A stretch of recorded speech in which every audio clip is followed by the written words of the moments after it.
Let's just get this over with. So, Dear Evan Hansen 2021 is a movie that exists and it's insulting. If you've ever wondered what happens when Broadway brilliance gets run over by Hollywood vanity projects, this is it. This is exactly what that is. This isn't just a bad movie musical. It's not even just a bad movie. It's a train wreck. It's an ego trip.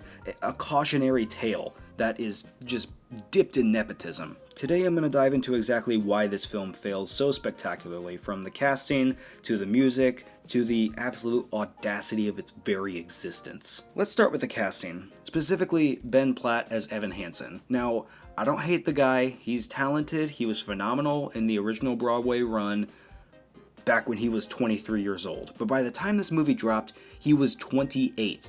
Not an 18-year-old who's like even passable for high school teenagers. No, 28. And he looks 28. And this wouldn't be a problem if the makeup and styling didn't try to fight biology, but instead of just casting someone age appropriate, the team tried to turn him into a waxy babyface choir boy with what I can only describe as a reverse contouring horror.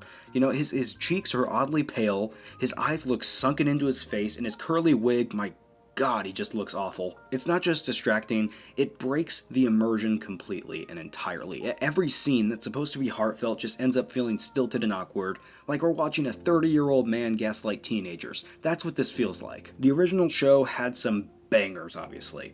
You know, they had Good For You, Waving Through a Window, which I performed, go check it out. Words Fail, and of course, You Will Be Found. But here, they sound hollow, they sound auto-tuned, and emotionally off.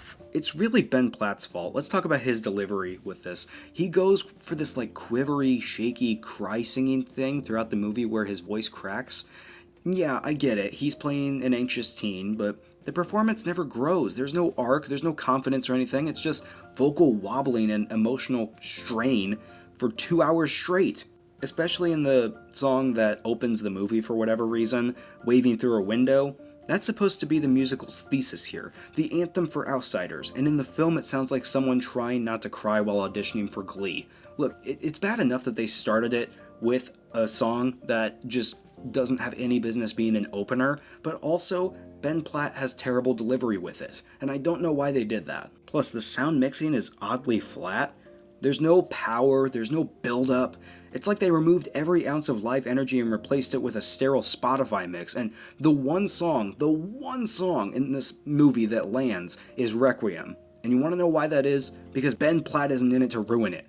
The other people carry it. Let that sink in. Now let's talk about how this movie wasn't a movie, but it was a nepotism ego project, which is not even a conspiracy theory at this point, it's a fact. Ben Platt's dad, Mark Platt, produced the movie, and when people question why Ben was still playing a teenager in 2021, Mark and Ben basically said, because he deserves it, because he played it in the original like a while ago when he looked younger, and so he should get the role now.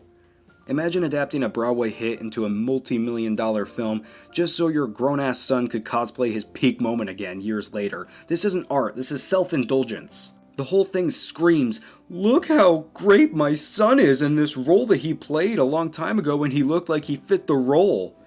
And that's why this movie bends over backwards to make Evan look like a tragic, misunderstood hero, when in reality, he's awful. In the story, he's awful.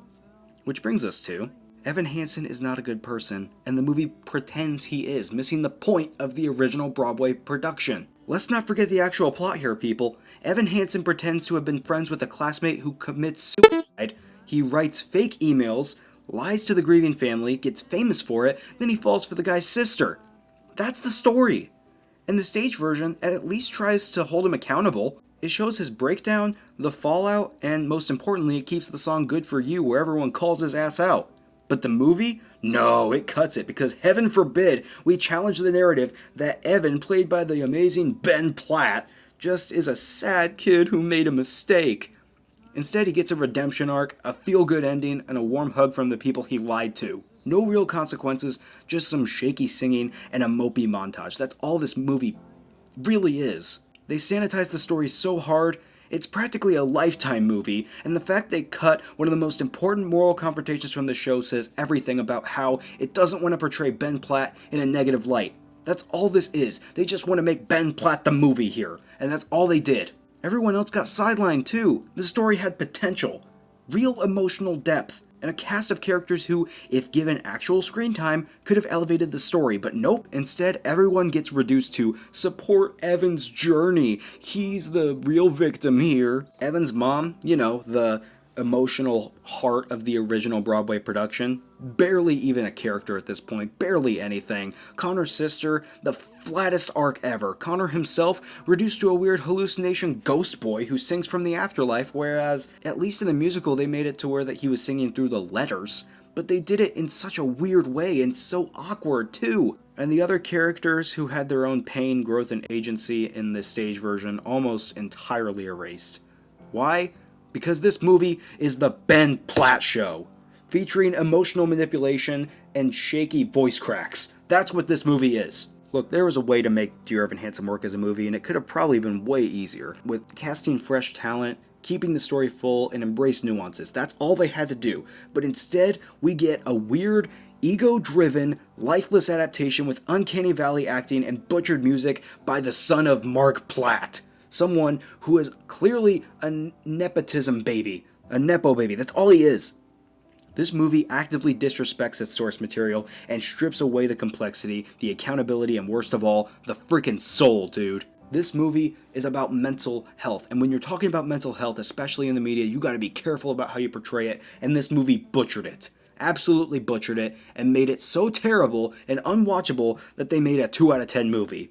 Yes, this is a 2 out of 10 movie, and only because there's 1 point for Requiem and 1 point for teaching Hollywood what happens when you put family before storytelling. Dear Evan Hansen isn't just a bad movie musical, but it's a case study of when you adapt something beloved and ruin it, especially when your lead actor's dad is writing the checks for you. If you made it through this review, congratulations, you survived what I now call the Ben Platt Nepo documentary right here. Let me know in the comments what musical deserves a movie done right.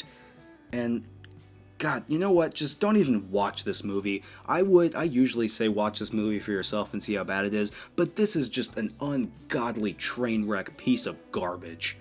I have never been more pissed at a movie than I am at this one. This is actively disrespecting something that is Broadway's original, one of the most recognizable musicals that people love, something that helps people through their mental health, and you're gonna have Ben Platt go in there and play Evan Hansen even though he's too old and clearly can't play the character anymore and can't sing the songs for shit. I hope you guys enjoyed this review. I'd be lying if I said I did. Talking about this movie, I'm pretty sure it gave me AIDS, but hopefully in the future we can talk about better movies, but until then, see ya. I don't even know how to end this. Just please don't watch this movie. It is so bad.